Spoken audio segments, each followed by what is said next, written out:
Okay, now we're recording and we're on. I got here, we were ready 10 minutes early.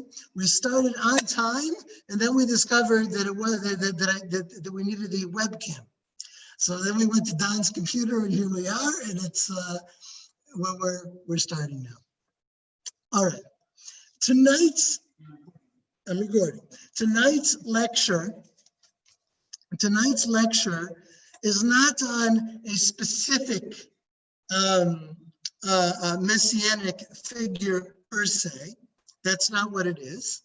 It's about what there is in Kabbalah, in Jewish mysticism, that both promotes Messianic movements, gives legitimacy to Messianic candidates, and can also be used to demand things.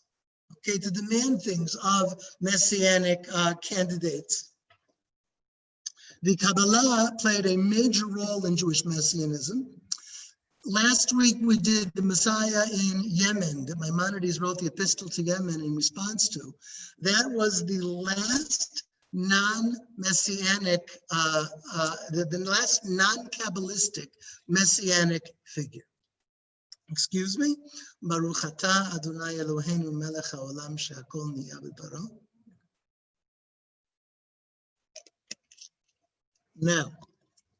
Now, the text that you see before you is an outline, and I'm going to be expanding on the various points that you see in this outline. The title is The Kabbalistic Substrate of Messianic Movements. And we're going to begin with historical context about the Kabbalah in general. And the truth is that tonight we're going to be combining two different things together. We're going to be combining a general overview of Kabbalistic ideas together with an emphasis on those particular ideas that are important for the development of Jewish Messianism and for the various Messianic movements that appeared from the Middle Ages to this very day. Last week, by the way, I understated it. I said that the Messianic movements, after the one in Yemen, the Messianic movements in the Middle Ages are based on Kabbalah and are motivated by Kabbalah. But it's really not true to limit it that much. It's to this very day, okay, to this very day, Messianic movements, including the modern ones, are motivated by Kabbalah. And if we have to attend at least a little bit to the events of the day, I had a thought here on the way here. Some of you may remember the humorous story that I told last week about the Messiah at Yeshiva University, who used to have a paper with scores of the New York Mets, and based on various manipulations of those numbers, he would prove that he was the Messiah. And I had a thought about today. You have a great country in which you have these funny names, and with each name there's associated a bunch of funny different numbers. And based on those funny different numbers, you're supposed to be able to say who the Messiah is. Whatever, okay? That's supposed to be related to the events of the day with the US election, which in some ways is no less messianic than the stuff that we're doing tonight. But what we are doing tonight is an older form of thought which has influence to this day. And I see that Elisheva has put on a New York Mets in Yiddish hat. It says Mets, Mem Ayin Tet Samech on her hat. Yeah, Yiddish, not Hebrew. I said Yiddish. All right. So now we'll start with historical context. The first thing to understand is that Jewish philosophy and Kabbalah develop in parallel. In other words, at the same time, the same historical period, and in the same places. The places are Provence, this is southwestern France, and Spain. Those are the places where both Jewish philosophy and Kabbalah develop. and at the same time, which means in the 12th and 13th centuries. Maimonides is in the 12th century, but Maimonides is not the whole package. The whole package is called Maimonideanism, meaning both Maimonides himself and the movement that develops based upon his thought. Maimonideanism develops in parallel with Kabbalah. And I want you to get just how close this is. We're talking about the same cities, the same Jewish communities, the same synagogues, okay? You have a Jewish community, say, in Gerona. Gerona was one of the cities that's famous for the development of the Kabbalah. But that doesn't mean that all the people in Gerona are Kabbalists.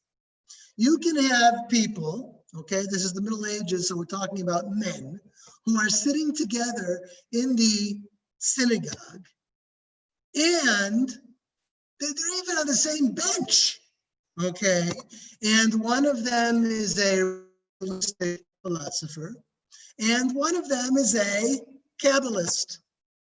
They may not even know that one of them is that one guy's a philosopher and one guy's a Kabbalist. Why? And that's because of number two. They both claim to reveal the hidden Torah. And the key word here is hidden, okay? Both of them represent a hidden Torah, a Torah that is not supposed to be revealed. And to use a more simple term, this Torah is supposed to be a secret Torah. What am I trying to say in simpler terms? The belief in the Middle Ages was that God gave to Moses on Mount Sinai not one Torah and not two Torahs. Usually we think of it as two Torah, the written Torah and the oral Torah. But no, not one Torah and not two Torah, the written and oral Torah, but rather three Torahs. What are the three Torahs? This almost sounds like a Jewish trinity, but it's not a God, it's Torah. What are these three Torahs? The written Torah, the open oral Torah, the oral Torah that is revealed, that anybody who's capable is supposed to study, and the hidden oral Torah. The oral Torah that God told Moses, maybe Moses told Joshua. In each generation, you're only allowed to teach it on an individual level, perhaps to two students, perhaps only to one student, perhaps only to that one student based on an outline, based on general points. And that person needs to be smart enough and talented enough to reconstruct this oral Torah based on the few points that the teacher passes on. You know, it's almost like I have here, you know, you're looking at this outline that I wrote and you see points number 1 to 5. Well, that's how Chazal in the Mishnah say that the hidden oral Torah should be passed on. That you just give the student the main outline points and you stop. You don't explain the points. The student has to figure out what the points mean on his own. Okay? So both rationalistic Jewish philosophy and what we call nowadays Kabbalah claim to possess at least the hidden Torah. Each of them possesses the written Torah that they have in common. Each of them possesses the regular oral Torah. That's what they have, and they have that in common too. But the hidden Torah, neither one may even realize that the other one thinks that they possess a hidden Torah. The rationalistic Jewish philosopher thinks that he possesses a hidden Torah. What is the hidden Torah? It is the secret meaning of the Torah according to Aristotelian philosophy. Now, lots of people may think that they know that such a thing exists, Aristotelian philosophy, but most Jews don't think that it is Jewish. Rather, they think that it is Aristotelian. In other words, they think that it is Greek. It's not Jewish. It's not Torah. It's not something that God gave to Moses on Mount Sinai. It's something that Aristotle thought. And of course, Aristotle was a goy. Aristotle was not Jewish. He had nothing to do with the Torah. And so it's only the Jew who is privy to the secret who knows that what most people think of as Greek is really the hidden meaning of the Torah. That's the philosopher. What does the mystic think? The mystic thinks, yes, I, by myself in private or with a certain esoteric hidden group, the Kabbalists of Provence and Spain actually used to study in very small groups. Our group has a secret Torah, and it has nothing to do with that non-Jew Aristotle. We've got the real thing. Okay, so these two Jews are sitting on the same bench in the synagogue. Each of them thinks, I have the hidden Torah, but I'm pretty sure that other guy doesn't. And they don't even have the same hidden Torah. They have two different things. Now, political wars can be avoided when things are kept secret. Okay, these two Jews sit on the same bench in the synagogue, and there is no conflict between them. One of them thinks that the hidden Torah is Greek philosophy. The other one thinks that the hidden Torah is some kind of mysticism that's being passed on in Provence and Spain during these generations. Okay, that's fine. There's no conflict between them because each of them is keeping it secret. And you don't argue over secrets. The moment you start arguing over secrets, it's no longer a secret. Or to put it in different words, the moment you announce that you have a secret is the moment that it's no longer really a secret. Okay? Because the moment you announce that you have a secret, everybody wants to know what it is. How does this develop? What happens is you have an era, the 12th and 13th century, of the slow but sure revelation of secrets. Okay? Let's take, for instance, Maimonides. Maimonides makes a very big deal over the fact that secrets should not be revealed. And that's why he writes his Moreh Nevuchim, his Guide to the Perplexed, in ways that are not clear and they're meant not to be clear, so the people won't reveal the meaning, and only the reader who is capable of it and worthy of it will uncover his meaning. Well, that's good and fine in theory, but what actually happens? The book gets copied, and the book gets transmitted over the Jewish world. And there's all kinds of people all over the Jewish world who are trying to learn from the Guide of the Perplexed. And some of them have very different views than Maimonides. One of them, who we'll probably get to next week, is Avraham Abulafia, who is so non-Maimonidean that you can't even begin to comprehend. We'll try to see how much next week. And yet this guy writes a commentary on the Guide of the Perplexed. And the way he understands the Guide of the Perplexed is totally different than how Maimonides probably intended it to be. And yet, what is he doing? He's revealing secrets. Okay, once the book is written down, there's no more secrets. It spreads and people try to figure it out and people try to block it and people try to interpret it, okay? The same exact thing happens with Kabbalah, okay? The original Kabbalists did not write Kabbalah. Okay? There are two great rabbinic figures who are considered the first of the Kabbalists of Provence. Why are they considered the first Kabbalists of Provence? Not because they said they were.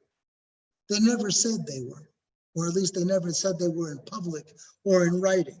It's their students who say that they received traditions from these two men. Who are these two men? The first is Rabbi Avraham ben David. The abbreviation in Hebrew is Ra'avad with an aleph, the Ra'avad.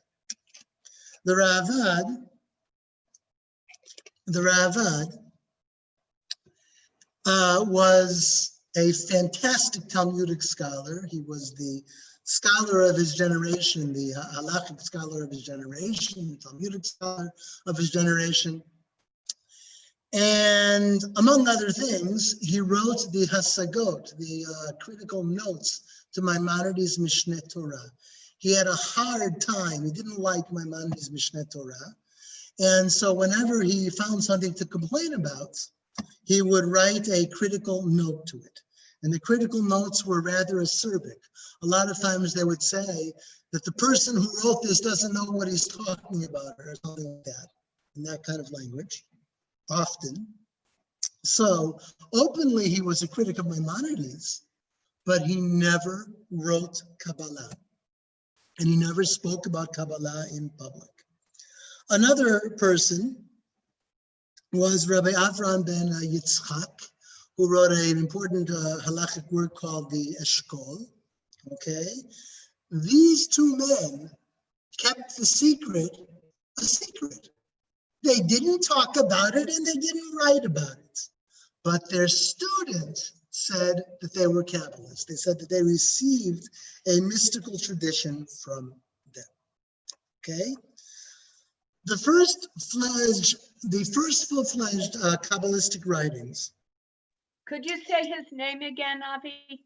The second one is the first is Rabbi Avraham ben David, the Ravad.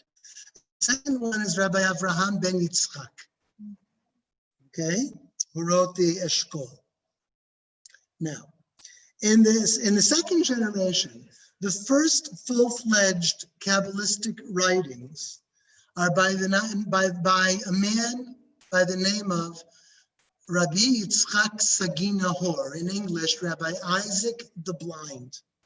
Okay, this is the son of the Ravad, the son of Avraham ben David. He wrote a commentary on the Sefer Yetzirah, the Book of Creation, which is an older mystical work.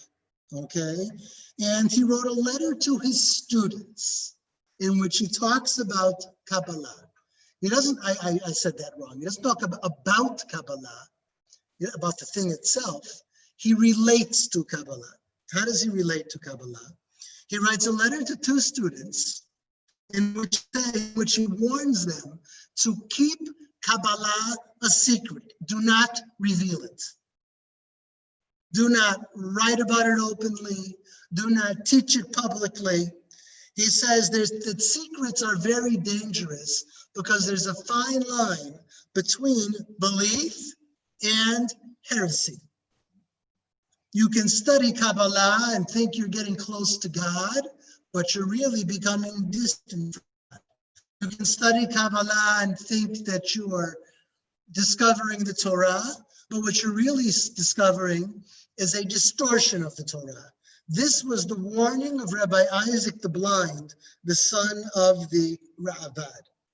The two students that he wrote this to are students that many of you have probably heard of, two contemporaries. The first one was the Ramban, Rabbi Moshe ben Nachman, one of Maimonides' greatest critics. And the second was Rabbeinu Yonah Gerondi, who was the author of a famous ethical tract called Sharei Tshuva, the Gates of Repentance. They received a letter saying that Kabbalah is very dangerous and it's a fine line to becoming a heretic. And apparently there was a reason for the warning. Apparently the Ramban, as we shall see, was a very great Kabbalist, as was Rabbeinu Yonah Gerondi. And Rabbi Isaac the Blind wanted to make sure that they stayed on the straight and narrow path, meaning that they kept the secret a secret. Okay. He also wrote in this letter that once you write something down, there is never control over it. Once it's in writing, it will always become revealed. So what did the Ramban actually do? The Ramban, first of all, most of his work was Talmudic halachic work. He was the greatest Talmudic scholar of his generation after the Ra'avad. The Ramban wrote novella on the Talmud. The Ramban wrote very, very important halachic tracts. The Ramban also wrote a commentary on the Torah. It's one of the most famous and influential commentaries on the Torah ever written, probably second only to Rashi himself. And that commentary was widely studied throughout all the generations, except for one little thing.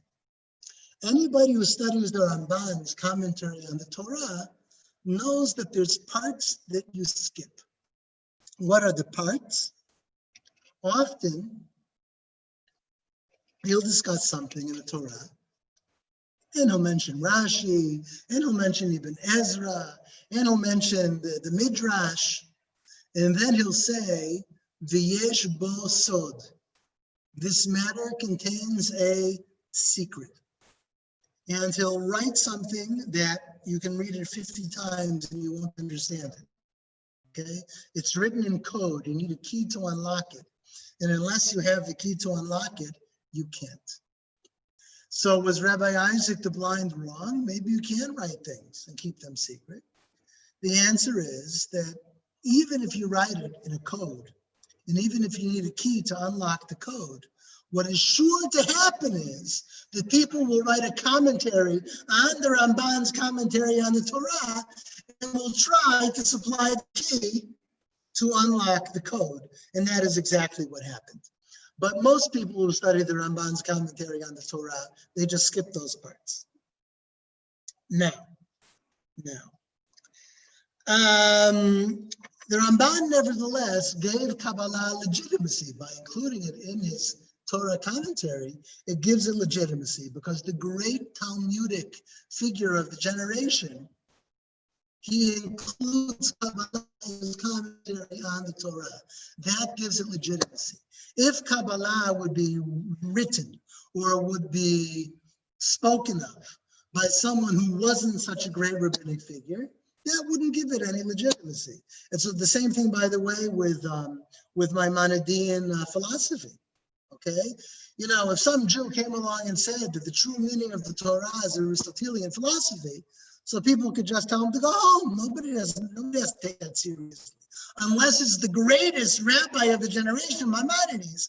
Then it has traction. Okay.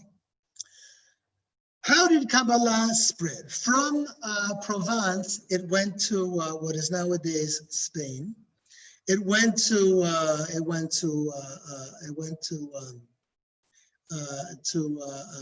Girona.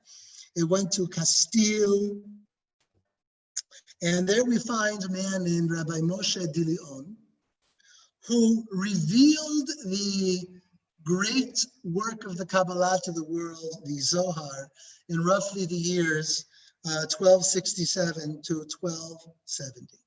The Zohar formally is a commentary on the Torah. It is a mystical commentary on the Torah, and it became the central text about the Sfirot, about the emanation from God of these 10 forces that are themselves spiritual universes. That was the Kabbalah of the Ramban. That was the Kabbalah of the Ravad. That was the Kabbalah of Rabbi Isaac the Blind. But as a literary text, the Zohar became the main text reflecting that idea. The Zohar is written in Aramaic, perhaps to make it feel like it's close to its reputed author, who was Rabbi Shimon Bar Yochai, who lived in the Galilee 2,000 years ago and probably spoke Aramaic. But the Aramaic of the Zohar feels artificial. It even has Spanish words in it. Okay, that doesn't mean that the whole thing was just a creation necessarily of Rabbi Moshe de Leon, but it does mean that it's being transmuted to writing by a very small group, perhaps, in Spain during these years. Okay, we have a question here from Jennifer. Yeah.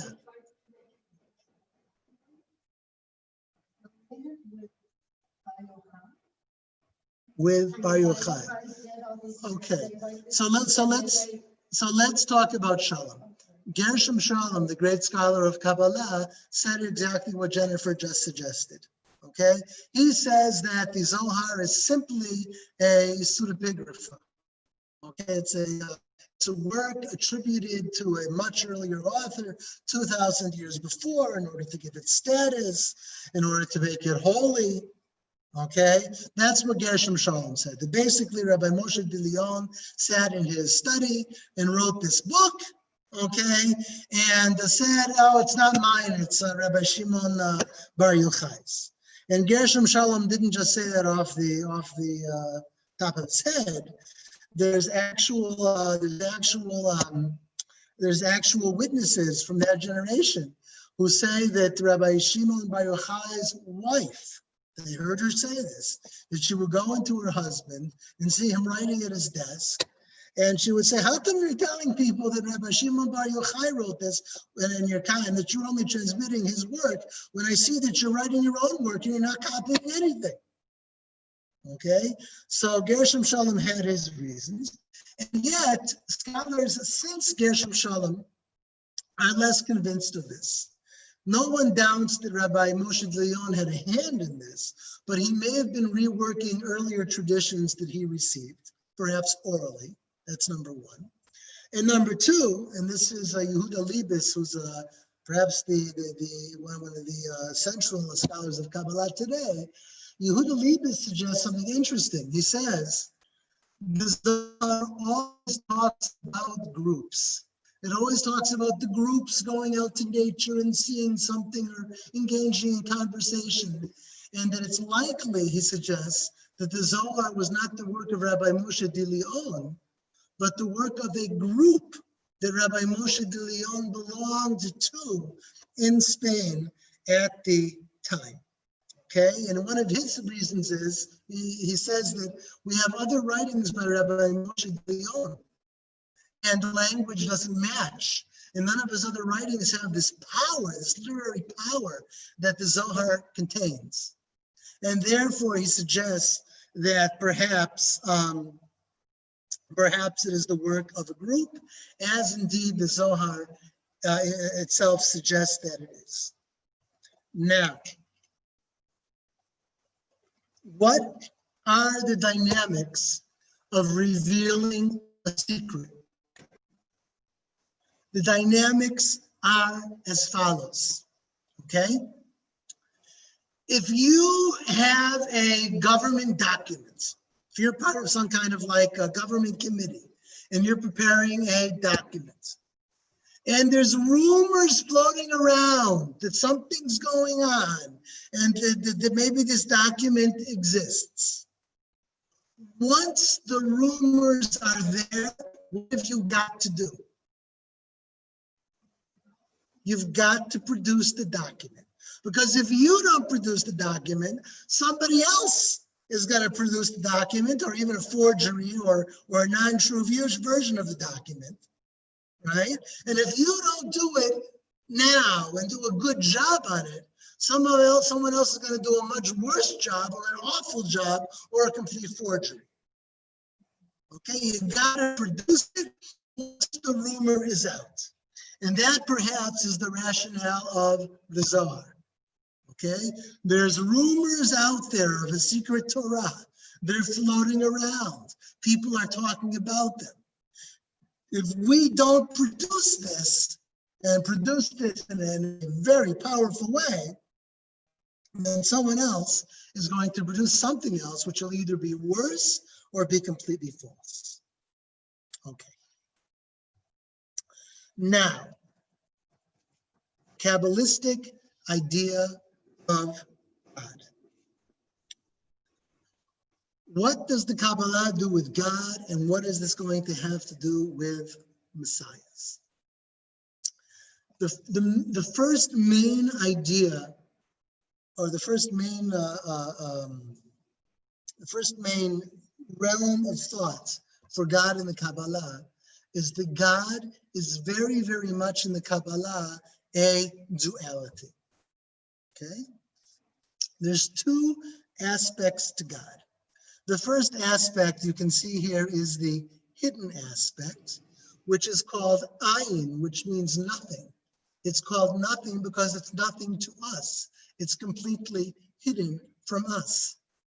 It's also called the Ein Sof because it is infinite, which means it has nothing to do with us because we are finite and we cannot grasp the infinite. There is also the revealed, which emanates from the hidden as Sefirot. What is emanation? Emanation is something which is produced naturally, unconsciously, with no motivation or no will. For instance, light emanates from a candle or from a fluorescent light bulb. Okay, the Sefirot emanate from God. Okay, classic emanation has this really with no will, although we'll see that in the Kabbalah there is some will. The Sefirot are not infinite. They are very spiritual. They are perhaps distant from us. They are perhaps somewhat incomprehensible to us, but they're not completely incomprehensible. And they're not completely unreachable, even if they're distant. Okay, so you have these two parts. The Kabbalah mainly deals with the revealed aspect of God. Okay, and it's very much like another human being. Let's say you have a friend, somebody that you've known for many, many years. What you know of that person is only what that person reveals. You know what the person said. You know what the person's done. You watch the person's facial expressions and maybe their hand motions. Okay? You can get a very, very deep impression of another person over the course of many, many years. And yet, the inner being of that other person is something that you will never fully know. The inner being of that other person is analogous to the hidden, the ayin, the Ein Sof of God. Whereas the Sefirot are like the speech of God, the actions of God, the expressions of God. That's what the Sefirot are. The Sefirot are the part of God that it is possible to get to know. And the Kabbalah deals with that because the Kabbalah doesn't deal with that which is irrelevant, which you cannot know. The Kabbalah deals with that which it is possible to know. Now, the ideas of, it keeps doing that. The ideas of duality and organic unity. First of all, these two things are really one. There are no two gods in Kabbalah. There is one God in Kabbalah. But the two parts are like a person. Okay, what I spoke about just a moment ago, that you have the inner being of the person, and you have the person's speech and actions and expressions and all of that. The person is alive, okay? And the person's body and expressions and speech and actions and inner life, that's all part of one life. A person is one. You, Don, you, Esther, you, people on Zoom, Marian, Elisheva, Caroline, each of you is one person. Now, are you a perfect unity? No. You have, for instance, two hands. So you're not a perfect unity. Is your hand part of yourself? Maybe you have one part of yourself that is your hand and one part of yourself that is not your hand. God forbid, a person could lose a hand. A hand could be cut off. When a hand is cut off, what happens to the hand? It dies, right? It's no longer part of the organic whole. And yet, the organic whole does possess one life. That's why the hand can't live separate, right, from the organic whole of the life. If, God forbid, a person loses a hand, then the person is no longer full in a certain sense. Okay, you're missing something, right? The organic whole is no longer completely whole. All of this is completely different from Maimonides. Maimonides says God is one, so God cannot be physical, because anything physical can be divided, like two hands and 2 feet. Okay, here it's not a perfect theoretical conceptual whole. Here it is an organic whole. It is one life. So where do these ideas of duality, which are an organic unity, where do these ideas derive from? There's two possible sources if you say that it's partially an outside development. In other words, it's not an organic development within the Jewish tradition. Two outside influences may be, number one, is Gnosticism. Gnosticism is this ancient mode of thought, which was, among other things, highly influential in the ancient church. And Gnosticism says that there are two gods, which represent two realities. We live in a dark, evil reality, which is a prison. We're stuck in this prison, and we cannot reach the good God, okay, the God of good, the God of light, the God of truth.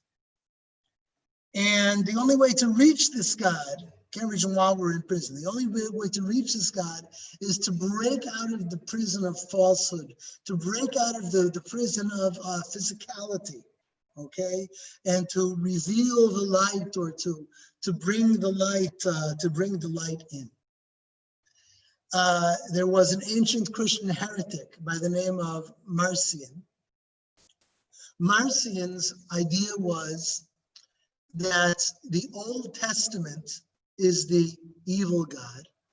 The Old Testament is physical, right? The commandments are all physical, they're all this worldly. So the Old Testament is the evil God, and the New Testament is the truth, is the light, is what frees you from the prison. In other words, what Marcion suggested, which became heresy in the ancient church, was to get rid of the Old Testament completely and only to have the testament of Jesus, not to have two testaments, okay? So does that fit the Kabbalistic view? Perhaps in a general sense, although there's one very big difference, that in the Kabbalistic view, the reality that you can be part of is not evil. It's everything. It has all elements within it, as we will see, both the good and the bad and everything together. So Gnosticism, the harsh duality of Gnosticism, may be one of the roots of this duality in Kabbalah between the Ein Sof, which in a certain sense, you could call it a hidden light, and the revealed God. Gnost. Okay, Gedan, that's how it was spelled. T. You don't hear the G. It says so. Now, the other possible root of this duality in Kabbalah is medieval Neoplatonism. Neoplatonism is all about emanation. Okay? God is this simple truth, but God emanates the universe.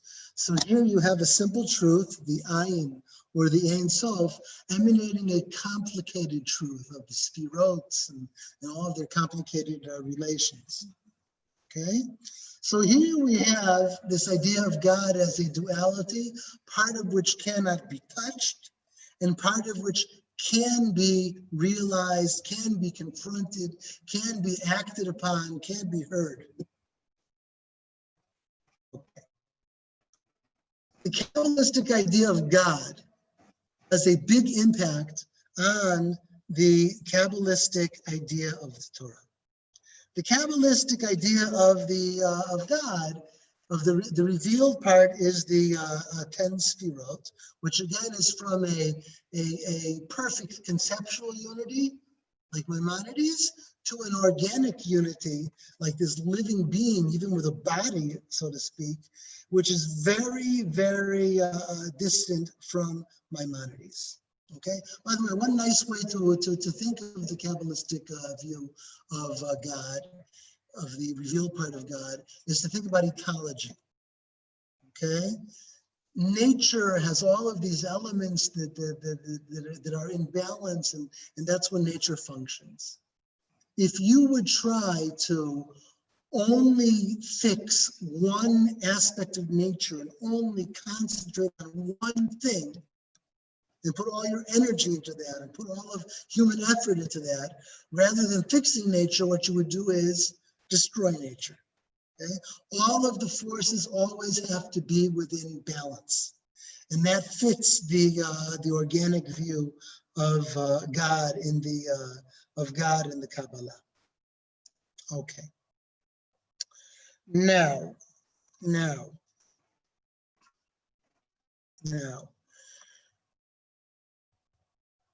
One way to think about this, not using nature, but using a human being, is speech. And this is going to relate to the Torah. We speak. I'm speaking right now. There's something inside of me that wants to express something, to express the ideas right now that we're discussing. That something inside of me, deep down, is not expressed. It's just an urge to express, an urge to speak. Yeah, usually it becomes before you speak to somebody. Before you speak to somebody, you have this inner desire to express yourself to that person. Okay? Then you have an idea, and you start formulating, and you start defining, okay, what it is that I want to express. And then the expression takes on color and gets a picture. And then eventually it's put into words, okay, and you can even work on the words and think about how you want to express things. And what you have here is a devolution, so to speak, from, if I go up again for a moment, from the Ayin or the Ein Sof, which is the inner being of the person that you can never know, to something within that person that wants to express itself to somebody else, wants to communicate with you. And then the idea takes on shape, a general shape, not a fixed shape. And then it gets more and more defined, and then it gets put into words. And you can see the whole business of the Sfirot right down to this, where the lowest Sphira will be a completely formulated expression, okay, that you can read, or you can hear, or you as a human being can understand. Now, the first very important thing to understand about this, the Kabbalistic idea of the Torah, is that for the Kabbalists, when you study the Torah, you're not studying a text. It's not like you open a book is a physical object, And, there's letters there, and there's words there, and you're reading the text. That's not what's going on, okay? When you are looking at the Torah, you are meeting somebody.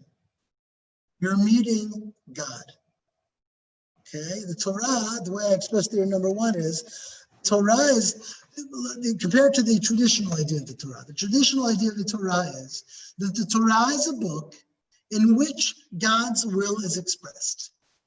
Okay? That's what the Torah is, right? You read the Torah to know what God wants from you.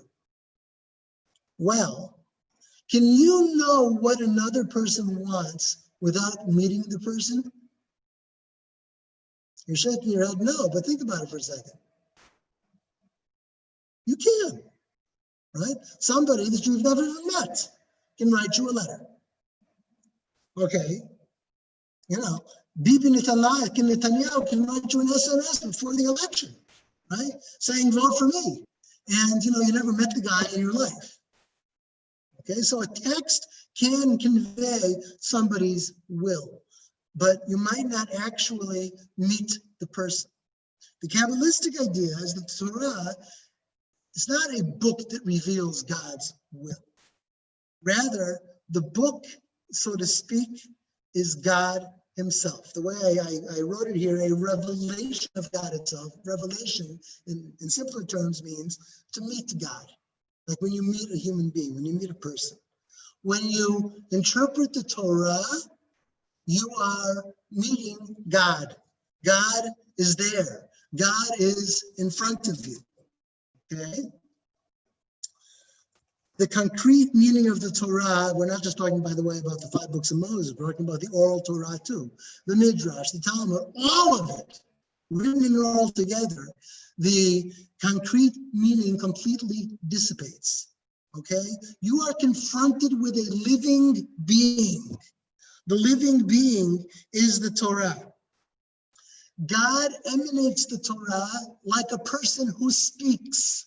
Okay, when a person speaks, you see facial expressions and you see hand motions and you hear a tone of voice. That's what's going on in the Torah. The Torah, and indeed to use a different way of analogy, when you're interpreting the Torah, it's like you're seeing somebody's facial expression. You're seeing God's face, and you're interpreting God's expressions, like if another person stood before you. Okay. Finally, interpretation is living contact with the text, i.e. with God. God is there before you. The text is alive. The text is this organic. Being. Okay, I want to give you an example of this. Okay, the Ramban we already mentioned tonight, the second generation of the Kabbalists. The Ramban writes in his introduction to the Torah that the entire Torah can be looked at, can be understood as the name of God. With an N, yes. The name of God, the Ramban with an N. Okay? And what he's talking about, he talks there about the letters of the Torah. And he suggests that the letters of the Torah need not be understood in the form which we receive them. Here we're really now talking about the written Torah, the actual book, the actual scroll that we find inside the Holy Ark. The sequence of letters in the Torah, says the Ramban, is God's name. And a name is not just sounds that you attach to a person. We're talking about a view of the world where the name captures the essence of the thing. Okay? How to express this? Languages. Okay, languages Languages in the philosophical tradition are thought to be consensual. Okay, then we all decide to call a table, and we all decide to call a chair, and it could have been the opposite. Okay, it just means that we all consent to use the same word for the same thing. Here, we're saying no, it's a different view of language. The word itself, okay, has an essential tie to the thing that it represents. A table could not have been called anything else other than a shulchan. The word shulchan, to some degree, has the power of a table, and it could not be applied to anything else. Therefore, if the Torah is the name of God, if the sequence of letters in the Torah is the name of God, then that means that the Torah in a sense is God. And if God is infinite, which the Kabbalah takes God as, then that means that the Torah is also infinite. And the Ramban even gives an example of how the name of God can be infinite and can convey infinite meanings. Here's the example. Most or all of us, I think, know the first verse of the Torah. There's a major crack of lightning, of thunder outside. Baruch atah Adonai Eloheinu melech haolam, shekocho uvrato ma'amale olam. Amen. Blessed are you, Lord our God, King of the universe, whose might and strength fill the world. That's the blessing for thunder. Okay, for many of us, the first time this year. Okay, I'm in the same bind. Okay, we're talking about getting on a bus.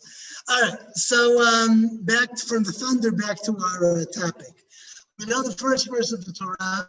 In the beginning, God created the heavens and the earth. In Hebrew, Bereshit bara Elohim. In the beginning, God created et hashamayim ve'et haaretz, the heavens and the earth. 7 words, the first verse of the Torah. But the Ramban, who sees the Torah as God's name, doesn't have to divide it into 7 words. What the Ramban does is he takes the sequence of letters in the verse, and if you divide the letters differently, take my word for it, you can look it up afterwards, you can read it as following. Not Bereshit, but Birosh, and the it at the end of this first word, Bereshit, Yit Barei Elohim. Bereshit, Birosh, Yit Barei Elohim. What the heck does that mean? Well, you might note that when it says Bereshit bara Elohim, well, we translate it as God created in the beginning, but that's not the actual order of the letters and the words. The orders of the letters and the words is Bereshit bara Elohim, right? And if you, meaning the subject, God, comes afterwards. So if you reorganize the division of the words, you get that Birosh, the thing at the head, okay, creates Elohim. Whoa. What is the thing at the head? We'll go up a little bit. What is the thing at the head? Everything begins with the unknown God, the hidden God, who emanates the first Sphirah, which is called Keter. Keter, for the Sphirot, is this initial desire to communicate. Before anything has been communicated, the thunder and lightning are powerful. Before anything has been communicated, this initial desire to communicate, and that initial Sphirah creates Elohim. What is Elohim? We all translate it as God. But in the Sfirot, Elohim is identified with certain Sfirot, specifically with the Sfirot of judgment. Okay? So Keter creates din. That's how the Ramban reads the initial letters of the Torah by cutting the words differently. Okay? That it's the same sequence of letters from the beginning of the Torah to the end of the Torah, but the white spaces between the letters don't have to be read the same way that we read them. All right? Yeah, it says What? at the beginning, then at the head, he created himself. He Created not himself, Elohim. The creator God. is not Elohim. Elohim is created, Marian. As who is the creator? What? Who is the creator? The first Sphira, Keter, emanates the Sphirot that come afterwards. Okay? And where is the God? First, there is this initial desire to express oneself to others. And after that come more and more, ever more fixed expressions. Okay? Now, So the first Sphira created herself? this first Sphira emanates the further Sphirot. Yes, but where from came the first Sphira? So the first Sphira, you have Ayin or Ein Sof. This is the inner person. The inner person is unknown to others, but the inner person can have a desire to express himself or herself to others. The initial desire to express is the first Sphira. The various emanations of the expression, they get ever more and more defined until they become words of speech. Those are the rest of the Sphirot. So the God is in Sof and also the Spirit. What? The God is also in Sof and also the Spirit. God is a duality. The duality between the hidden God and the revealed God. Just like you, Masha, are a duality between the inner Masha that is only known by Masha and the expressions of Masha which are known by other people. Okay. You are one Masha. You are one living organic Masha, even though you have two aspects. So inner God is in Sof. The Ein Sof is the God that can never be known. The Ayin, the nothing. Not nothing because it's nothing. It's everything, right? But nothing because it's nothing to us, because we cannot know it. Mm-hmm. Okay?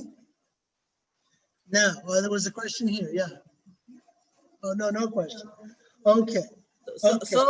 So Kabbalah, the people that learn Kabbalah think that they have the chance to know Ein Sof? No. They have a chance to know the revealed God, the 10 Sphirot. They don't try to understand the hidden part of God? They Ein can't. Sof? No one can. No. Okay. Just like no person can know the inner Masha. Okay. Maybe I can know, but no. Maybe You can. Yeah. Yes. God knows the Ayin. Yes. But we no don't. person. Okay. Jennifer has a question. Yeah.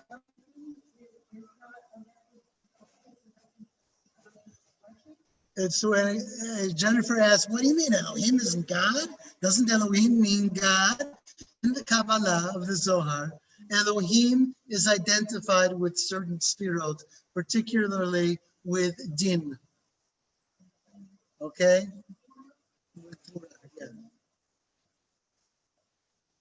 Now, another name of God, which appears in the Torah, El Shaddai. What does Shaddai mean?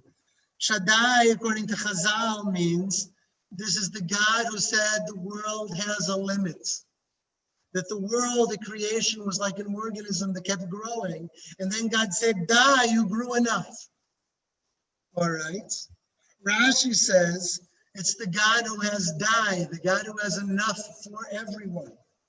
Maimonides said that Shaddai is the God who was enough for himself, right? Others can't really know God, according to Maimonides. But what does the Ramban, the Kabbalist, say? That Shaddai, hold on, Shaddai is like Shoded, okay, Mishaded. What is a Shoded? A Shoded is somebody who comes and takes whatever he wants.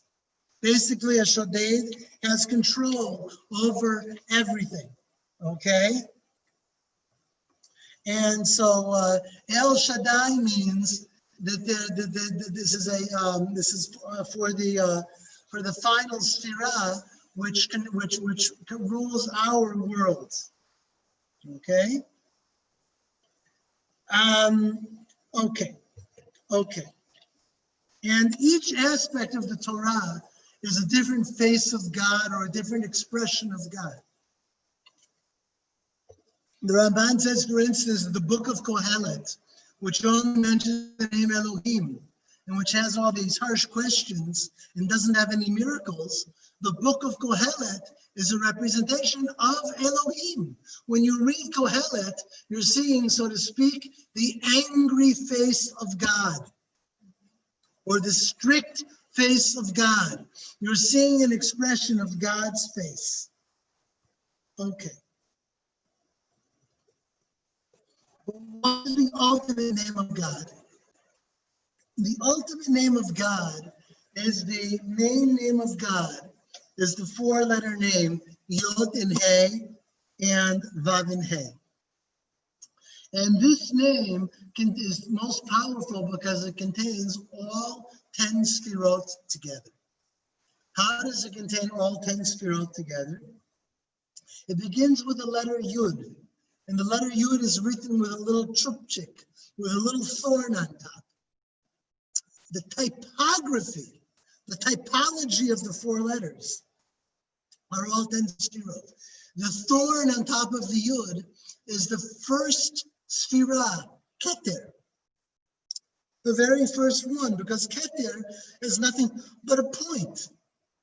It's just this initial urge that you have inside of a person or inside of God. Okay? The Yod itself is Chokhmah, the second Sfira. The He is Binah, the third Sfira. The Vav is like the backbone of the main Sfirot, the backbone of the next 7 Sfirot, which are all attached, say, to this backbone. Okay? Or the next 6, I should say. And then finally, He, the last letter, is Malchut, is the Sphira which is closest to our world. All right.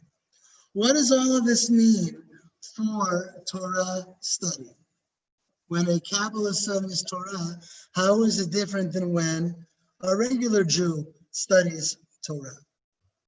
The first thing is that when you study Torah, you're meeting God himself. You're not just hearing his will. The second thing is, and you can see this from what the Ramban said about all the letters of the Torah being a revelation of God, being the name of God, the concrete meaning of the Torah gets utterly lost. You can read it in infinite ways. Instead of dividing the words this way, you can divide the words that way, or another way, or a third way, or a fourth way, or a million different ways. What this leads to, and this is very important, so I will make it in bold, as a revelation of God, not a revelation of God's will, but as a revelation of God himself, the Torah has infinite revelations, right?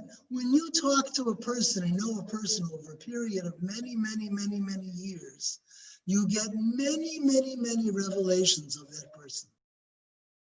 Sometimes, even after knowing a person for 30 years, you get a new revelation. It does happen, right? It can happen. The Torah can reveal itself over and over and over and over again with new expressions.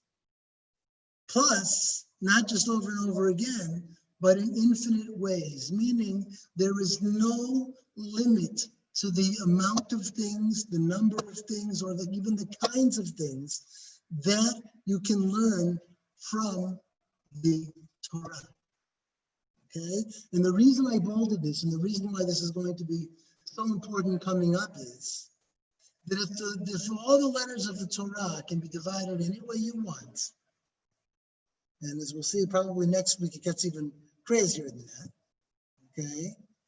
And if you're meeting God himself when you interpret the Torah, if all of that is true, it means that there is nothing that the interpreter of the Torah cannot find within the Torah, or to say it even more strongly, there is no face of God which cannot be revealed in the Torah.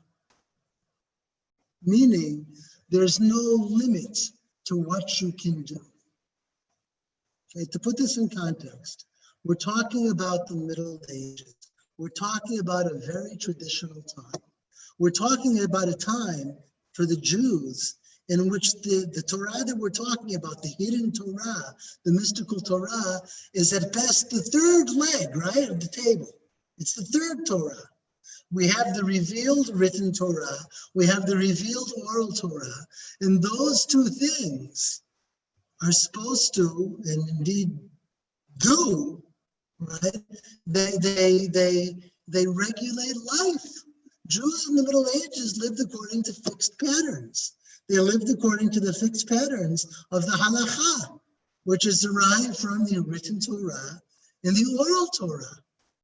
How do I know what to do? You know, I see my mother and my father, and I do what they did. And if there's something that we're not so sure, so the rabbi will look it up according to the written Torah and the oral Torah. And that's the whole business. That's how Jews live. But what happens if you go to the Kabbalist? Already at this stage, you can see that at least theoretically, if you go to the Kabbalist, at least theoretically, at least potentially, the Kabbalist can tell you anything. Is there anything that the Kabbalist cannot find in the Torah? Is there anything which is impossible to find in the Torah? After what we've seen so far, the answer is a definite no. Okay? When you interpret the Torah as a Kabbalist, you are meeting God himself. And whatever you see expressed by God, that's what you better do. And you're reinterpreting the written Torah, you're reinterpreting the oral Torah. There is no conclusion that it is impossible to come to. Okay? No matter what rule you think of, I don't know, say keeping the Sabbath. Okay? The oral Torah and the written Torah, they're pretty clear about keeping the Sabbath. But if you can cut the letters any way you want, and if you can, if God expresses himself in infinite ways, then there's nothing that you cannot find.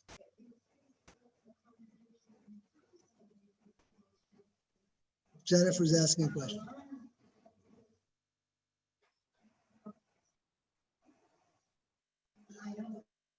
Jennifer is saying, aren't these people Orthodox Jews? First of all, the answer is no, because there weren't Orthodox Jews till the 19th century. Okay? What you have in the Middle Ages are traditional Jews. Right? Well, what's the difference between traditional and Orthodox? I mean, if traditional Jews keep the Sabbath and Orthodox Jews keep the Sabbath, then you might think that they're the same thing, but they're not. Okay? Traditional Jews keep the Sabbath because it never occurs to them to do anything else. Orthodox Jews keep the Sabbath because they see these other Jews not keeping the Sabbath, and they say, no, I'm not going to be like you. I am going to keep the Sabbath, and that's what makes me Orthodox. Okay?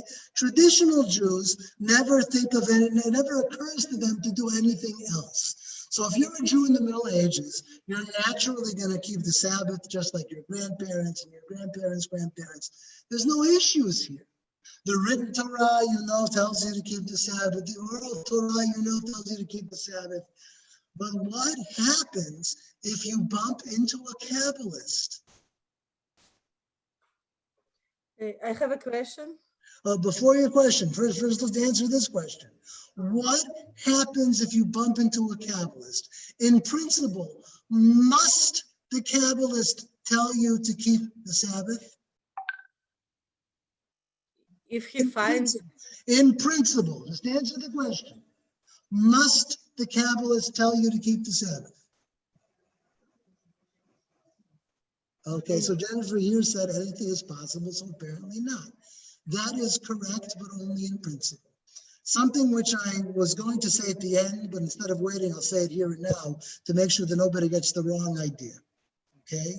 The Kabbalists were not just strictly observant Jews, not just that, okay? The Kabbalah in the Middle Ages, okay, was hyper conservative. Okay, what do I mean by hyper conservative? In other words, everything I just said is only theoretical. It's not actual. Okay, it's only theoretical. That theoretically the Kabbalists could tell you anything. Okay, in actuality, the Kabbalists of the Middle Ages were hyper conservatives. I'll give you an example of what that means. You know what? I'll hold the example. First, Masha's question. Yeah. Let's say that I decided that I am Messiah. Yeah. So how Kabbalah ideas that you're talking now about were very, very interesting. So how it helps me to explain people that I'm a Messiah, how it serves me. I think that if a crazy man, okay, could stand outside of Yeshiva University and prove he's the Messiah based on the baseball scores of the New York Mets, then I think that you, Masha, are smart enough to find a way to prove that you are the Messiah too. Okay? It's probably not that hard. Okay? You got to be creative, you got to be imaginative, but if you put a little effort into it, you can do it. Let's get back to the hyper-conservative point. The example I think is very important. Okay? One example of hyper-conservative Kabbalah. Okay? The Torah tells us on the holiday of Sukkot to bring 4 species, right? To bring a lulav and a trog, hadas and arava. 4 species, and you take them in your hand and you hold them together and you wave them, and you thereby fulfill a commandment of the Torah.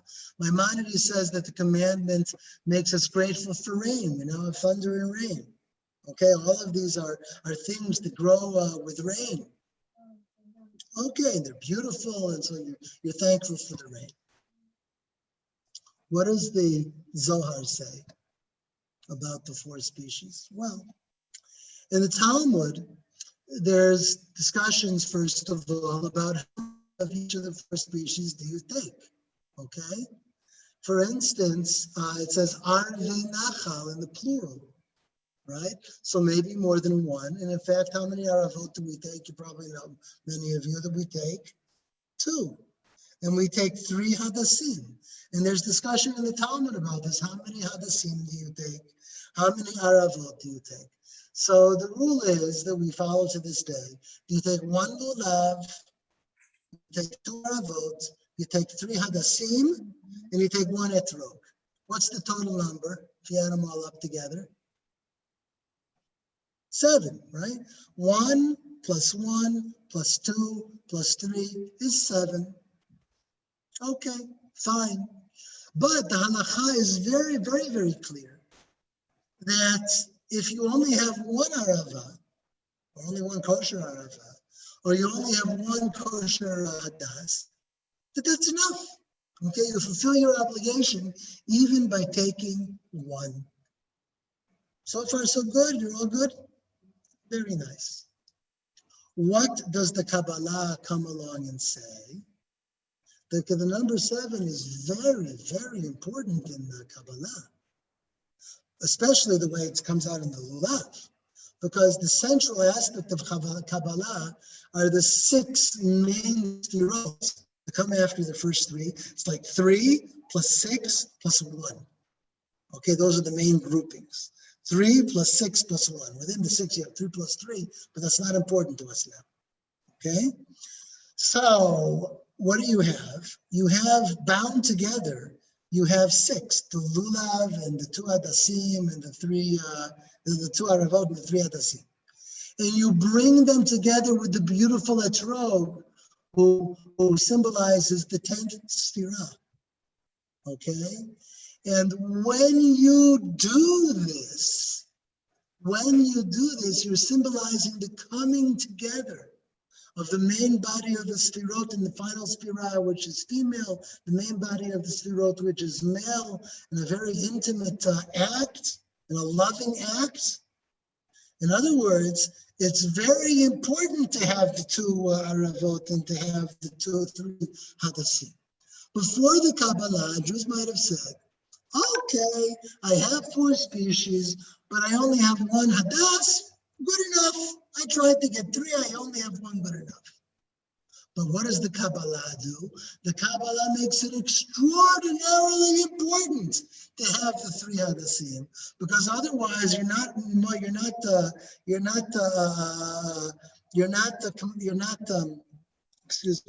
unifying the full main body of sefirot with the final sefirah. It's like what we talked about earlier about, God forbid, losing a hand. Okay? It's like, the sefirot lost a hand, and only after losing a hand did they get united with the female sefirah. So in reality, medieval Kabbalah was hyper conservative. Okay? Every detail of every mitzvah is extremely important. It's the opposite of Maimonides, and probably on purpose.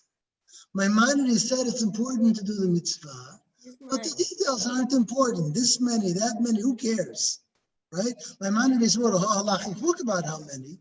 In other words, the law matters to Maimonides, but Maimonides tells the Jews whether they're perplexed, right? The Torah said to have 2 aravot. Fine. You know what? If you only have 1, Torah could have only told you to take 1. What's the big deal, right? Torah told you to bring 2, so try to bring 2. But if it's only 1, you're okay. In the Kabbalah, it becomes crucial to do every single aspect of every single mitzvah exactly as it's commanded. Okay? Why? We should also understand why. This also is the Kabbalistic idea of the Torah. Because the Kabbalah ultimately is an interpretation of the written and oral Torahs. And when you interpret it according to the Sefirot, you're giving intrinsic, special, very, very important meaning to each and every Sefirah. Okay, so it was hyper-conservative. And this is a paradox that I want you all to understand tonight for next week. Okay? That you have a way of thinking which for the most part is hyper-conservative, and yet it has an element within it with the potential for being very radical. Okay? This potential existed in the Kabbalah from the very beginning. Most of the Kabbalah said the Torah has infinite revelations, right? There was already a Pandora's box. And yet, the medieval Kabbalists did not open that Pandora's box. And in fact, they chained up that Pandora's box with lots and lots of locks and chains so that nobody could get to it. And they built the Kabbalah in a way which made every detail of every mitzvah hyper important. So the Jews who learned Kabbalah wouldn't just follow the mitzvot, they would follow the mitzvot with extra fervor and do it extra strictly. And yet, with all that strictness, the very ideas that they were talking about contained within them the potential for a gigantic explosion. Okay? All right. Mm-hmm.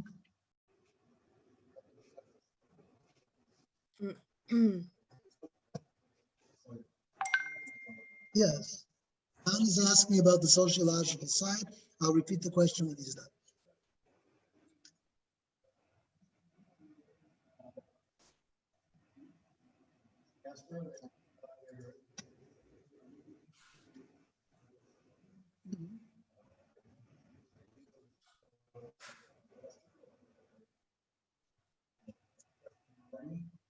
Yeah.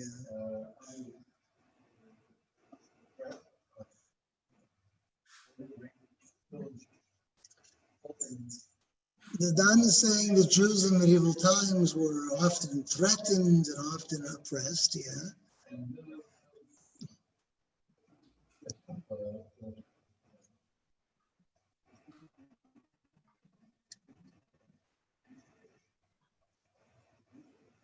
Yeah.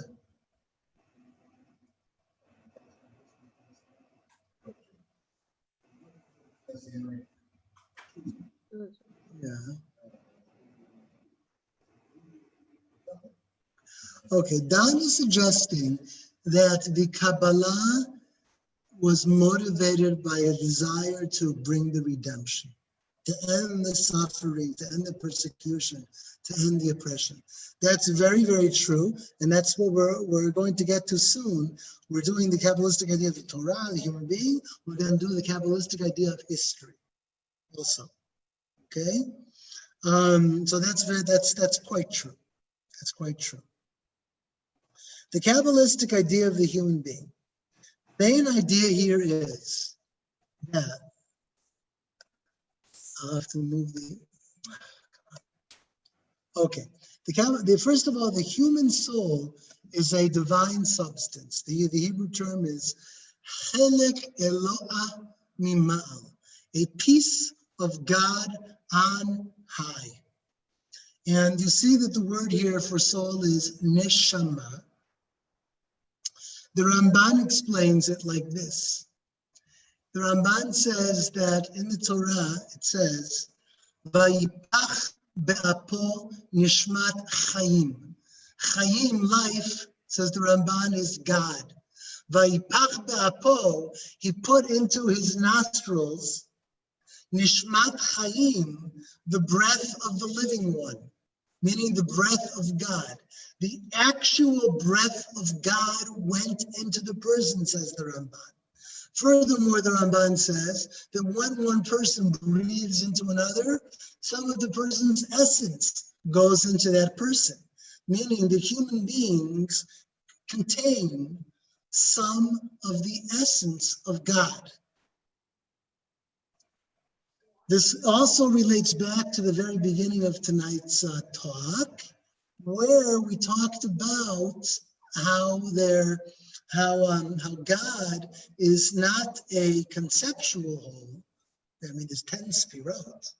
Rather, they're not a conceptual unity because there's 10 sefirot, but God is an organic unity. Just like nature has many, many, many parts, but it's an organic unity. Or just like a human being has many, many, many parts, hands, legs, mouth, nose, right? But a human being is one person. A human being is an organic unity, okay? An organic unity breathes, right? We all breathe, and it goes in and out, and in and out, okay? The Kabbalists of Provence and Spain claimed that that is how God lives.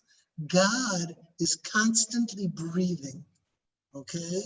And as a matter of fact, when we talked about the hidden God who emanates the revealed God who emanates the 10 Sphirot, this is not a one-time thing. It's not the God once upon a time emanated the 10 Sphirot. God is continually breathing them out and taking them in breathing them out and taking them in, constantly all the time. All right? What is that telling us? That's telling us that in any moment, God is, so to speak, breathing life into us. Okay? We have part of God inside of us. That may sound like a very original idea, but what's most radical about it is what can come of it. Okay? I'm going to also emphasize this, number 2. Through introspection, one can know God. It's just a simple logical argument. If each of us has God inside of us, a piece of God inside of us, then by looking inside of ourselves, what can we see? God. That sounds like a very interesting, nice idea, perhaps, but it's also a very radical idea, because what is one possible upshot of that?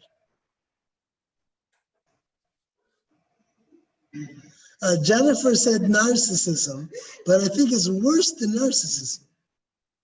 We could misinterpret not so great aspects of ourselves as representing God and get a very nasty impression of God. Thank you, Elisheva.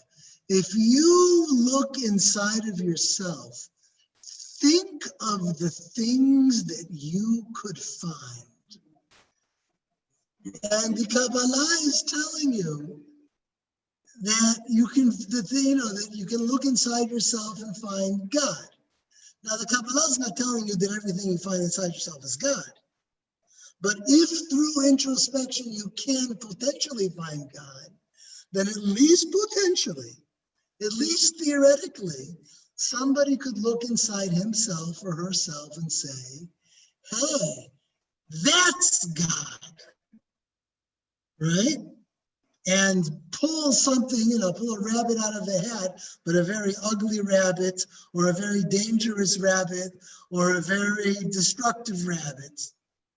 And, through introspection, you can know God. Imagine what certain people are going to discover and claim in the name of God. And I think we've seen this happen, maybe not literally in those terms, but certain kinds of dictators who think they are divine and full of power and do really nasty things in the world. It is definitely a radical viewpoint. Yeah, all of that is true on a human level. People do that, right? But imagine how much power you give to that if you say that the hidden, the deepest inner meaning of the Torah itself, theoretically at least, potentially at least, validates what you are saying. Okay? So, that's what I meant when I say, let's say that I'm Messiah.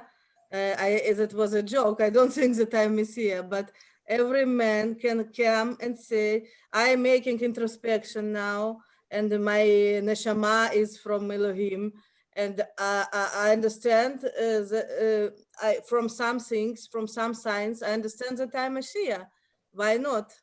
Like, I understand true that what can make from me Messiah, yes, from crazy man, from some crazy man, Messiah. He can come and say. What you are doing, Masha, is you are now unlocking the Pandora's box. The Kabbalists of the Middle Ages kept that box locked very, very shut. You don't discuss it. You don't talk about these things. Only very few rare people are allowed to study these things, right? And it's a secret, so it doesn't bother anybody. It doesn't scare anybody. But if you tell this secret, boy, this becomes a very scary idea. Mhm. That's why secrets need to remain secret. Esther has a question.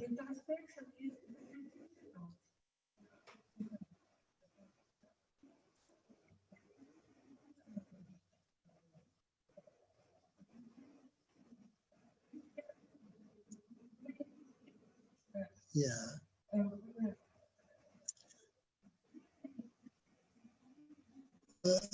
Esther says that true introspection is a very difficult thing to do, and that's correct. Okay.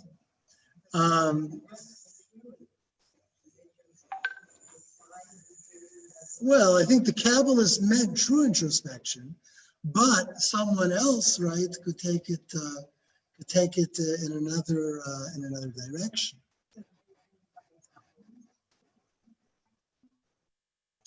Jennifer is asking if the Kabbalists provided guidance, and on the whole, I would say yes, in a very, very limited way. The guidance is provided by whom you choose to teach, first of all. You don't teach just anybody and everybody. How you teach that person, okay? If there's going to be introspection, it's going to be guided personally by the teacher. I mean, this is something I should have said at the very beginning. I'll say it now at least. The very word Kabbalah. Okay? Kabbalah means to receive a tradition. Okay? Usually the oral Torah was called Kabbalah. It was a tradition, an oral tradition that people received, but openly. Okay? The reason the Kabbalists call the Kabbalah is because they wanted to say that we received a tradition from our teachers. We didn't make it up. We didn't build it ourselves, write it ourselves, compose it ourselves. We are only dealing with that which we got from our teachers. And if it's passed on in that way, then you're not likely to have people doing some kind of introspection and deciding that they're the Messiah. Okay? The problem occurs when the secret is no longer a secret and when the tradition is no longer really a tradition. Okay? The Kabbalah Provence in Spain, the first few generations, is extremely, extremely conservative, not just for the mitzvot that I mentioned earlier. It's extremely conservative, and the people did not want to be original. My glory is not in being original. My glory is in passing on the exact tradition that I got from my teachers. Not falsifying it, not distorting it, not even having these novel ideas. Okay? Okay, maybe they're doing meditations, but it's a guided meditation. All right? But the Pandora's box is there, even if it's locked up with many locks and chains. Okay. Given the time, I'm not going to talk so much about Dveikut. Maybe we'll leave that for next week because it actually has a lot of relevance, even direct relevance to Avraham Abulafia. And in the meantime, we'll tackle a couple more things before the end of the class. The first is that it's not just the human soul which is which is divine substance. Even the human body is a symbolic analogy to the Sfirot. The Kabbalists call the Sfirot the man on high. Okay, the Adam up above. What does this mean? What does this mean? Not only by looking inside of yourself can you, in some ways, find God, by looking at a human being, by looking at even at a body, you can, in some ways, understand the organic relationships between the Sfirot. I think it's clear if we state it in the opposite negative way. if you didn't understand the human body, you wouldn't be able to comprehend the structure of the Sefirot. Now, the Kabbalistic idea of the commandment. The two things that are needed to understand the Kabbalist idea of the commandments is the idea of theurgy and how it works. And the truth is that I gave you an example of how it works when we talked. I think it was because someone asked a question, and then I talked about the lulav and the etrog. Theurgy. Theurgy is the idea that human actions can impact upon God. Okay? Usually, if we think in a Maimonidean vein, theurgy is just simply wrong. It's not correct. Okay? Maimonides believed that human beings have no impact whatsoever on God.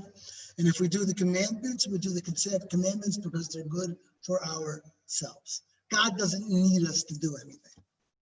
And yet, this idea of theurgy doesn't come out from no place. Okay, in the Torah, we see that God is pleased when people follow his will. So God, in some sense, is dependent, or at least has a strong desire, okay, for human beings to do his will. In the Kabbalah, it becomes much more severe. God is literally dependent upon human action for God's organic health, for God's organic balance. The 10 Sefirot can be put out of balance. The male and female can have problems with each other, that's up and down. The left and right can be discoordinated, okay? And when any of these things happen, there is no peace and there is no joy, and there is no love inside of God. God is pained. God is unhappy, so to speak. The idea of theurgy is that the commandments themselves are the tools for putting God back into balance. Like I talked about with the lulav and etrog. You got to do the lulav and etrog right, and you got to have the right number of things. Okay? You can't skimp on the details of the mitzvot because every detail is essentially meaningful. It sounds a little bit like yin and yang. How yin and yang? Well, I mean, not that I'm in any way an expert on this, but like the idea of a balance between different, the Sefirot are yin and yang, but not theurgy. Is theurgy yin and yang? Well, did you not say that it affects God and puts something out of balance? No. God may be out of balance, in which case God is dependent on us to do actions which help him rebalance. Yeah, okay. It's definitely, okay. It's definitely out of my comfort zone, this. It's out of a lot of people's comfort zones. That's why there was so much opposition to this. Jennifer has a question.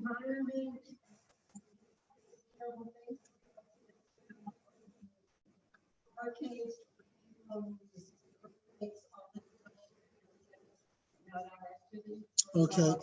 Jennifer suggests an ecological model for theurgy. We take it upon ourselves to utterly destroy the environment of planet Earth.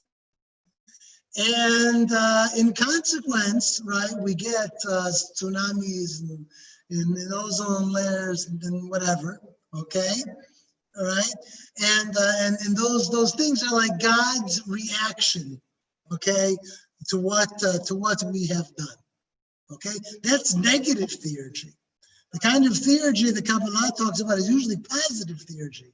That God was out of balance, right, and we perform certain actions which can help return him to balance.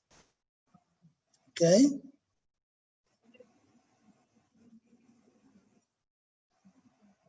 The balance needs to be in God.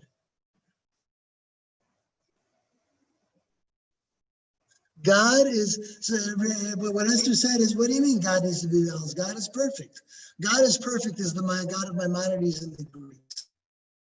Okay? The Kabbalah claims that God may be very troubled. God may be very hurt. God may be very, maybe despairing of finding love. God may be in trouble.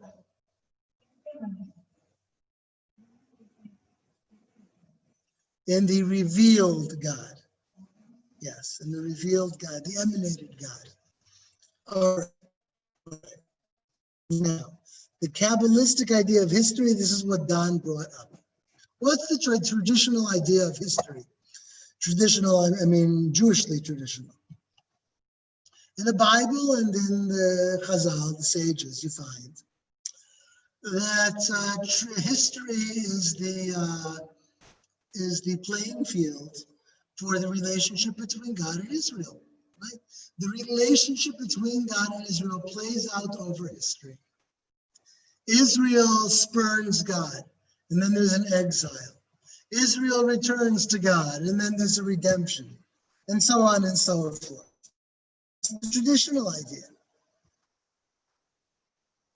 The Kabbalistic idea of history is that history reflects the inner life of God. God is troubled. We see that as a troubled period in history. God is in an ecstasy of love. We see that as a very blessed moment in history. God is looking for love. Okay? That may be, I don't know, a period in history where the world is trying to get back on its feet. Okay? History reflects the inner life of God. Number 3 is very important, and it has a relationship to what Don suggested earlier. Why did Kabbalah become so popular and so influential among Jews? Partially because of its view of history. The Kabbalah gave meaning to history. History for Maimonides is to a large degree nothing more than a lot of accidents. Okay? Why were the Jews expelled from Spain? That's after Maimonides' lifetime, but whatever. Why were the Jews expelled from Spain? Because of a bunch of historical circumstances and political mechanisms that just led this to happen at a certain time. And sometimes, excuse me for the phrase, sometimes shit happens. And you were unlucky enough that it happened to you. Okay? That's not how history works for the Kabbalah. If something happens, it's because it's meaningful. It's because God himself is feeling it.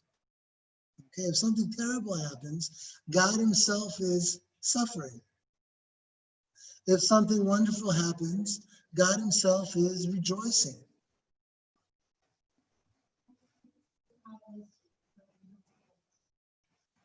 Jennifer asked a question which is always too enormous. How would the Kabbalist deal with the Holocaust? Instead of asking that, let's ask how the Kabbalists dealt with the exile of the Jews from Spain. I don't want to deal with it fully because we'll talk about it a little more next week. But it's not an accident. Okay, there was something deeply wrong that demands a tikkun. It demands a fixing. Okay, and even if we suffered terribly in the exile from Spain, there is something we can do about it. You know what we can do about it, by the way? We can waive the 4 species on the holiday of Sukkot and have intention thereby to unify God and to bring balance into the Sfirot, and that helps bring redemption. Okay, you can turn this whole thing on its head. You can say, not that the Kabbalah's view of history made the Kabbalah so popular. right? But that the Kabbalah intended from its very roots to be a tool by which redemption is brought. The Kabbalah supplies the tools for redemption. And doing the mitzvot and doing them with a proper intention. Okay. I think we'll stop with this. You got a question, Richard? Yeah. Nissim. Is this theory assuming that God has emotions, human style emotions? Well, instead of me answering that, I think you all should think a little bit about the stuff we did tonight. If by looking inside yourself, you can see God. If God's many facial expressions can be seen when you go to interpret the Torah, right? If God's inner life can be in balance or out of balance, what does all of that suggest the answer to your question is? The answer is yes.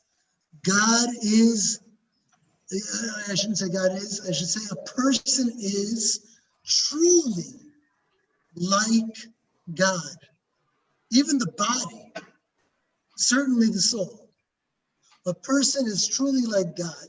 And this is not some kind of rarefied vision where a person is utterly unlike God, but a person is said to have been created in the image of God because a person has an intellect. No, it's not that. The best way to understand God is to understand the full depth of human life. Okay. Bobby? Yeah. All right. It seems to me that Kabbalah in general is trying to explain God, trying to find meaning in the Torah and all that. And okay, there have been a lot of movements that try to do that. Mm-hmm. But to actually say that they know what God is feeling, or that there is this feeling of God, I find it a little bit arrogant to say that they know God this way. But Marion, you're saying you find it arrogant that any person could state with any how do you say shichnua in English? With any Really certainty the person knows God, and that it sounds arrogant. Historically, I think I would say the opposite. These Kabbalists are extremely, extremely modest. They're not saying they've discovered God. They're not saying that they know God. They're saying that they've been taught, that my masters knew God, my teachers knew God, and anything I know is only that which was revealed by them. Remember that this is hyper-conservative, okay? Conservatives, if they're really conservatives, they're not looking for the new. They're just looking to gently preserve the old. Okay, and that is what the early Kabbalists claim for themselves. It starts sounding arrogant when they start talking about the secret, right? I have a secret. I was privy to the secret. Hey, you want to know the secret? Hey, I'll write down the secret in a way that only certain people will be able to understand it or unlock it. That already starts sounding arrogant. But the ideal of Kabbalah from the very, very beginning was to be modest in the sense of a secret that really is a secret. Nobody even knows that you have a secret. I'll go back right to the beginning of class. You have two people sitting on a bench in a synagogue in Spain. Neither of them has trouble with the other, because each of them has a secret and nobody said that they have a secret. Neither one dreams that the other one has a secret. And that's why there's no controversy and there's no problem. And there is also nothing that looks like arrogance. Right? The original idea of Kabbalah was modesty, right? You don't reveal secrets and you don't proclaim that you have a secret. But why is it secret? Why? According to the Kabbalists, why is it secret? It's secret because it's dangerous, I would think. Well, we had that letter of Rabbi Isaac the Blind, right? Don't reveal the secrets because they're dangerous, exactly what somebody just said now. Because there's a thin line between knowing God intimately and heresy. Therefore, don't reveal the secrets. Okay? We'll go back to this next week and we'll see how Avraham Abulafia did every single one of these things. Okay? All of this was just to prepare us for what is to come. So have a good week, everybody. We'll try. May you succeed in having a good week. Right? Thank you And very stop much. share. Stop you. recording.